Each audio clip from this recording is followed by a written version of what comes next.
nilang alam, pero in-apply nila.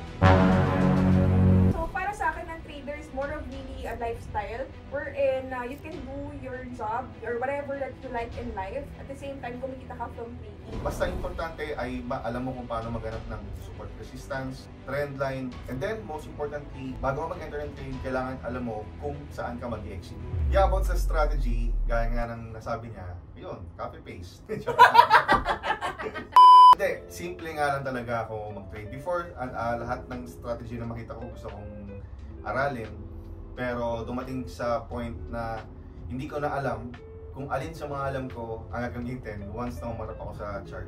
So naging komplikado siya at naging toxic siya para sa akin. So ang ginawa ko is hinanap ko yung simple and yet effective for me kahit hindi naman 100% win rate. Kasi a lot of us, we're looking for the holy grail or the 100% or yung ayaw natin matalo. Kasi sino ba namang may gusto ng matalo? Diba? Pero na-realize ko na at darating talaga yung time na matatalo ka kasi nung naging bida nga ako sa teleserye na binubugbog ako eh. So kailangan mo ma-accept sa sarili mo na matatalo ka. Pero ang importante doon is ano yung magiging resulta at the end of the week, at the end of the month, at the end of the year. Kailangan is profit ka kahit na may mga losses. So hinanap ko yung simple. Bumalik ako sa basic.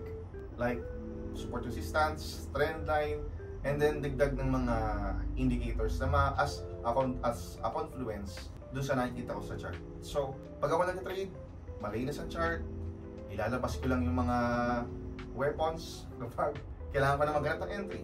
So, basta importante ay alam mo kung paano maghanap ng support resistance, trend line, and then ano yung specific candlestick pattern na hinahanap mo para ma-verify or ma-validate mo na this is the time na mag-enter ka ng trade. And then most importantly, bago ka mag-enter ng trade, kailangan alam mo kung saan ka mag-exit at kung hanggang kailan ka dapat hanggang saan yung limit mo ng talo. Meaning to say, dapat naglalagay ka ng stop loss at saka take profit. Kasi a lot of traders or a lot of traders, yun yung nakakalimutan. Ang galing sa strategy, pero once nag-enter, nakakalimutan yung sa exit part. Ang gusto kasi ay profit lang. Siyempre lahat tayo gusto natin ng profit. Pero what if hindi mangyari yung in-expect natin? What's the plan? At yun yung mas importante kesa dun sa strategy. Kasi ang dami kong kilala, yan yung strategy mo, pero laki ng profit. Di ba? It's because kahit na sobrang lupit ng strategy mo, dahil mong hinahanap, dahil mo nakikita, dahil mong alam, dahil mong sinasabi, so ang tamo, anong resulta? I mean, profit, loss, same kayo na may profit at loss, di ba? Pero kung pwede rin naman palang simple lang pero may profit at baka may loss din naman eh. Same eh. Pero ang kaibahan lang is mas konti lang yung stress ko sa trading ko kasi nga simple lang yung ginawa ko eh. So simple lang yung hinahanap ko, konti lang yung screen time ko, marami akong oras sa ibang bagay na mas importante kaysa sa palagi ko sinasabi sa mga fans ko sa showbiz. Sa mga students ko, sabi ko, yung trading should adjust to your lifestyle. Hindi ikaw yung mag-adjust sa trading. So, shout out to you fans. Grabe talaga, no? Nakakahiya naman dito sa ating artista pala to, no? Baka sabihin ng mga viewers, feeling naman na ito. May mga bashers, imposible yung support resistance. Sobrang dami kasi mga bashers na parang they're trying to like really validate themselves when it comes to their, mga strategies nila, di ba? Gusto nila i-justify na bakit hindi mo alam yung ganito, di ba? So, para sa akin kasi in trading, you don't really have to be, to have a complicated strategy. Kasi kung mas komplikado yan, all the more talagang hindi ka magiging profitable. Like, I've met a lot of people na ang dami lang alam sa strategy. Sobrang gagaling talaga. Parang ako, wala, hindi ko alam. Tanga ba ako? Diba? Pero at the end of the day, I'm gonna be asking, how profitable are you? Like, they gonna tell us, hindi naman sila profit, diba? Syempre, parang, okay, sige, magtuos na lang siguro tayo sa profitability kasi talagang mas effective talaga yung pinakasimple. Kasi honestly, kahit yung kapatid ko, nag-trade din siya, and sobrang dami niya talagang hinahanap. Doon kasi talagang YouTube guy yun eh. Talagang lahat din ng strategies pinanood niya na sa YouTube. So what happened with him is kaka-analyze is napaparalyze tuloy siya. So instead na nagiging profitable siya, hindi siya nagiging profitable. Same with me.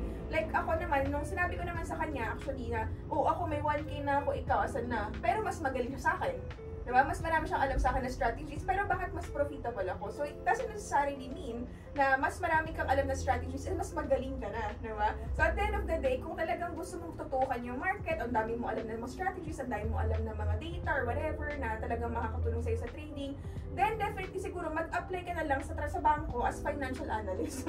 Mag-financial analyst ka na lang siguro, kasi talagang kung ang dami mo masyadong alam diba? So, para sa akin, ang trader is more of really a lifestyle wherein you can do your job or whatever that you like in life. At the same time, kumikita ka from trading. Kasi kung mag-trade ka lang ng 24/7 dyan, tututukan mo yung market, edi parang ginawa ka ng trabahador ng financial market, diba? So, parang nagtatrabaho ka na for the market. Not really na magkaroon ka ng extra income from trading, diba? So, yun yung nangyayari for most people. So, I hope bawasan natin yung mga ego, yung mga yabang, diba? Kasi ang dami ngayon, napansin ko lang recently sa sobrang dami ng mga trader din dito sa Pilipinas, talagang grabe yung hilahan talaga pababa. Hindi hilahan pataas, diba? Sabi nga naman, nakilala ko sa ibang bansa, sa kanila, bakit daw sa kanila, nagtutulungan pa sila para mas ma-perfect pa yung mga strategies, nag-share pa sila ng mga strategies, pero dito talaga, sobrang hihilahin ka nila pababa hanggang sa parang mabash ka ng mabash, diba? Talagang, wala, ganun talaga siguro mga sa Pilipinas, diba? Pero at the end of the day, syempre, we want to put a balance. So dito kami talagang hangga't maaari mabigay namin yung mga strategies na ginagamit namin na effective sa amin. So I hope magamit nyo rin or maging effective din sa inyo. Like, diba, si Coach Cherry, sa Bitcoin, yan lang ginagamit. Ito naman, kasi nagpupunda ka rin no? Hindi ka nagpupunda? Hindi. As in talaga, purely technical analysis lang? Ano lang, kunwari, pag may nakita lang ako na news na makaka-help, pag lalo sa mga higher time frames, gagamitin ko siya. Pero pag mag-short trade ako, coach, ano lang ako, like kunwari sa 15-minute time frame, kung ano talaga yung direction niya, and pasok siya sa guidelines ko, tinitake ko na. Kasi the more na-aantayin ko siya, ay, shucks, 8:30 na, news na. O kaya, advantage mo yun. Kunwari, alam mo na anong oras lang yung news. E di after news, doon ka mag-trade. Kasi mataas yung chance na malaki yung volume, mag-create siya ng FTG or order block. So, yung mga yan, hindi naman necessarily na kailangan, alam mo agad kapag nag-start ka. Kailangan lang, pinapractice mo siya. Kasi maraming iba, dahil ko kilala din, sila sabi mo coach, 2 years, 3 years na, napakadami nilang alam, pero in-apply ba nila? Yun yung difference, kaya hindi nagiging profitable na ano. Ayun nga. So, sa pala, kahit pala sa mga crypto, you can apply. Kasi ang crypto is like sentiment driven yan diba? Hindi siya katulad ng gold na demand driven siya, na talagang demand and supply, diba? With crypto, it's more of really, kasi more on sa sentiments sila nagbe-base Pag yung mga tao kung saan hype, mas madalas dun nagkakaroon ng shifting dun sa volatility, grabe yung, alam mo yung trend, diba? So, ngayon, dun pala, pwede ka rin pala mag-rely solely sa technical analysis. Tapos, kunwari, meron kang pina-follow na mga Twitter, yun yung isang ginagamit ko. If usapang sentiments or update. Lalo ngayon kasi si Trump na yung umupo. So, mas lalo ako nag-focus kasi siya pro-crypto siya. So, anything na nangyayari sa market ngayon, lalo sa crypto, lalo pag bumabaksak, meron silang pinag-aandaan. So, yun yung isa sa pwede kong i-advise sa inyo na if gusto mo pasukin yung crypto, gusto mo mag-hold ng crypto, o lalo ngayon may naka-hold ka tapos bumaksak tapos hindi mo alam kung i-out mo na ba, huwag muna. Antayin mo yung pwedeng mangyari kasi nga may project na maganda. Sina Trump and sina Michael Saylor, isa yun sa mga pina-follow and pinapanood ko. Si Trump siya si Michael. Ngayon, does it also apply with altcoins and mga meme coins or talagang sa mga major coins lang? More on major coins ako kasi yung sa altcoins and meme coins kasi lalo kapag nagsisimula sila, karamihan kasi yung iba gusto nila rich quick money So kunwari, sasabihin nila may magpo-promote na magaling na artista or promoter or content creator, sabihin nila magpa-pump to. Pero yung iba minsan nakakapasok na during nung nag-pump. Tapos nung bumaksak, sila na yung mawawala. So, make sure lang na kapag papasukin mo yung altcoin and meme coins, meron ka talagang deep knowledge kasi hindi siya basta-basta. Madaling kumita sa mga ganyan. Yun nga lang, madali rin mawala yung pera mo kung wala ka. So, kung ikaw nagsisimula ka, I highly suggest ang focusan mo na lang is more on Bitcoin, Solana, Ethereum. Kasi yan yung masasabi ko na as of now, bukod sa Tether coin, talagang merong magandang future. Even XRP ngayon. Kasi lalo sa Dubai, kaya gusto ko sa Dubai, kasi exposed na yung tao lahat dyan. Even yung mga mayayaman, lalo kapag nagbabasa ka talaga sa mga Twitter and sa Funda, pagdating din sa ganyan, sentiments, ang dami nilang nilalabas millions. 500 to 1 trillion yung nilalabas nilang pera. So kapag naka-base ka lang kasi ang dami mong gustong malaman sa crypto, meron ako nun. So if ever gusto mo yun, alam mo na, tanongin mo na lang ako kasi free lang ako magtanong. Ayun, talagang nakakatuwa sa Dubai, no? Kasi pag nung nagpunta rin ako sa Dubai, grabe, left and right, sobrang parang sa kanila normal na yung pag-trade ng mga coins as well as syempre pag-trade ng forex. Sobrang normal sa Dubai nun, and even there, may transaction kasama na na crypto. You can buy a house. Bitcoin. You can buy a house using crypto. You can buy a car using crypto. You can buy literally anything using crypto in Dubai. Diba? And yet here in the Philippines, scam pa rin ako yung diba? Funny, diba? Pero ayun nga, nakakatuwa na talagang yung crypto is, we are already embracing it, diba? So sana dito sa Pilipinas na talaga, mas dumami pa yung mga katulad ni Coach. And I hope na magkaroon ka rin ng mga podcast session mo, no? Related to crypto. Kasi parang onti pa lang yung mga babae talaga na nagko-content na girl power tayo, girl power tayo, na onti pa lang si mga babae talaga na nagko-content regarding their analysis with crypto, diba? Pero I'm really happy dun sa talagang naging growth mo from last year, talagang grabe, diba? So ayun, si Coach Nico naman, anong mo, Coach, ang pinaka holy grail mo talaga sa sa gold, no? Gold. Gold. Bakit gold ang tinatrade mo, Coach? Pinili ko yung gold because of its volatility. Kasi mas mabilis yung galaw niya compare sa mga currency pairs. Minsan kasi nakakaantok sa currency pairs eh. Although before, ang ganda kasi sa forex is ang daming opportunities. Daming pairs na pwede mong i-trade. So dati dami ko rin pinatrade, iba-iba. Dami.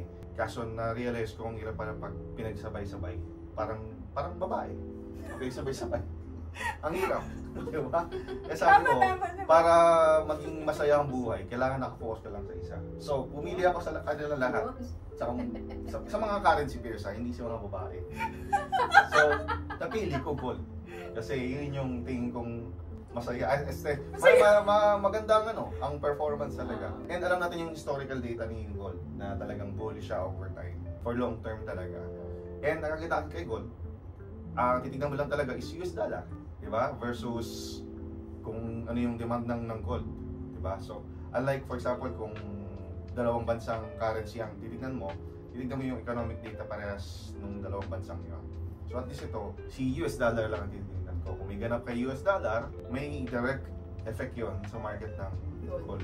So, kung sa fundamentals, yun ang titignan ko. Actually, sa fundamentals, pag alam ko mayroong mangyayaring news, binibitawan ko na yung phone ko, hindi ako nag-trade. Kasi, before, na-enjoy ko yung news, not until nadali ako ng news. So sabi ko, ayoko ng stress kasi nakakapangit yung stress. Siyempre, gusto kong i-maintain yung kapugian ko. Yeah. So, during news, bawal yung may stress. Hindi pa ako nagpapabotox.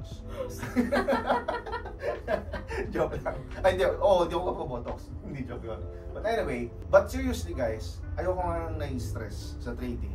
That's why, pagka may news, even sa mga students ko, sabi ko, huwag nyo nang pansinin yung news. Kasi palagi naman merong ganyan eh. Huwag nyo nang ilagay yung posisyon nyo sa posisyon na may stress ka.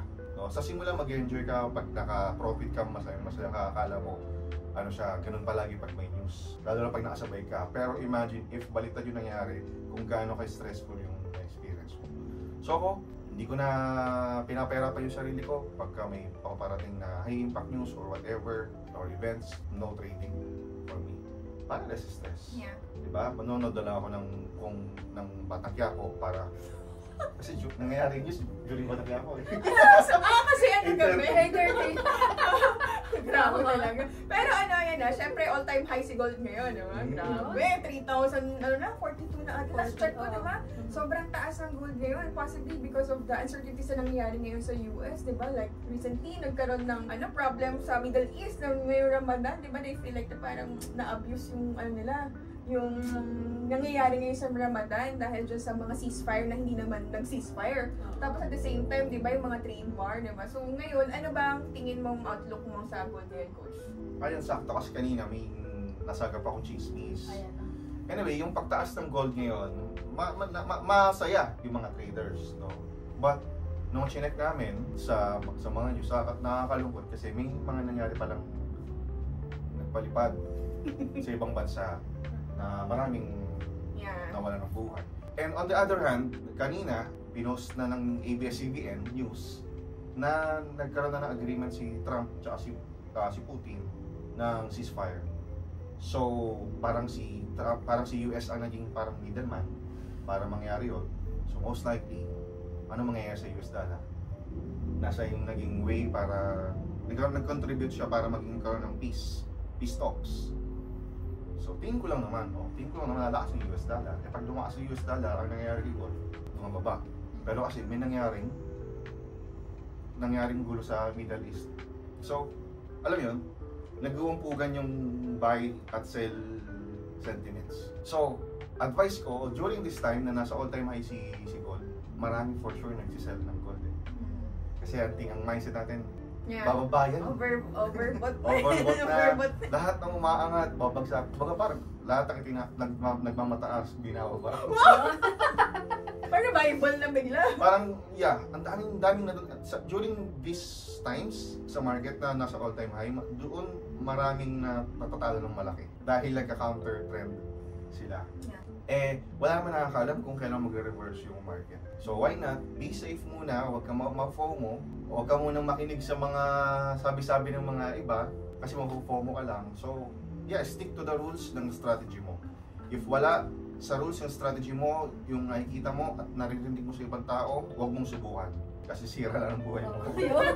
Ako, honestly, di ba nag-all-time high din last year? Yan yung pinakamalaking kong naging loss, $17,000 in just one night.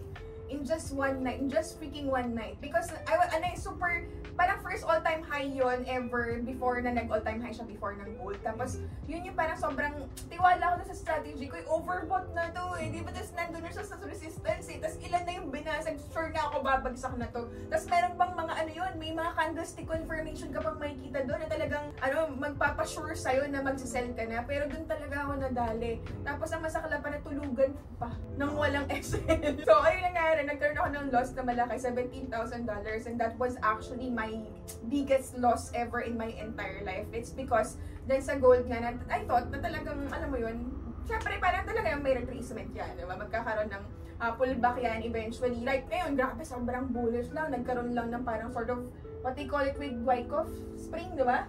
They call it spring, diba? During the distribution phase dun sa gold ngayon. Tapos nung biglang akala mo, babagsak na yung gold, di pa rin bumagsak, nagtuloy-tuloy pa rin pataas. So parang paano lang pala nila yun? Akala natin mag-sell na tayo, hindi pa pala. Pero during that, ako kasi I don't really trade during trend. Pag trending yung market, more of the